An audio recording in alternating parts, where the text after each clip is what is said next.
Le Barça a frappé Mallorca hier soir 3-0. Mais le premier but de Lewandowski a beaucoup fait parler les Madrilènes. Ils se demandent s'il était en hors-jeu ou pas. Alors asseyez-vous, on fait un petit cours ensemble. Avant toute chose, il faut d'abord savoir comment le but est né. C'est à la 29e minute, Marcus Rashford tire. Le ballon est bloqué par un défenseur marocain, puis il est dévié par Dani Olmo et revient vers Lewandowski qui contrôle et pousse le ballon au fond des filets. C'est lui qui ouvre le score. Donc d'où vient la polémique?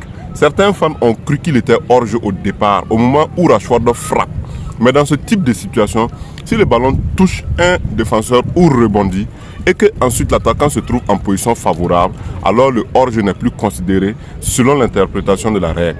C'est pour ça que, bien que Lewandowski semblait un peu avancé au moment du tir initial, une fois que le ballon change de trajectoire via l'action défensive, la VAR et l'arbitre peuvent valider le but. La règle du hors-jeu dit que l'attaquant est joué sur la position au moment de jouer le ballon par un coéquipier. Mais quand le ballon est dévié ou récupéré par une intervention défensive, la phase de jeu est considérée comme réinitialisée. Donc si le 8 n'est plus en position irrégulière à ce moment-là, il peut jouer et le but est valide. On voit une position avancée sur l'image initiale, c'est vrai, mais la loi du hors-jeu ne juge pas sur la première image seulement. Résultat, le but de Lewandowski a été validé selon la règle et selon la VAR.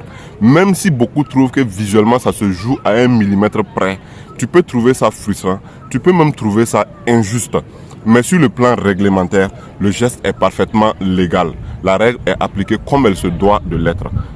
Dis-moi en commentaire si tu trouves que le but était un hors-jeu ou que la règle a été bien appliquée selon ce qu'il se doit d'être.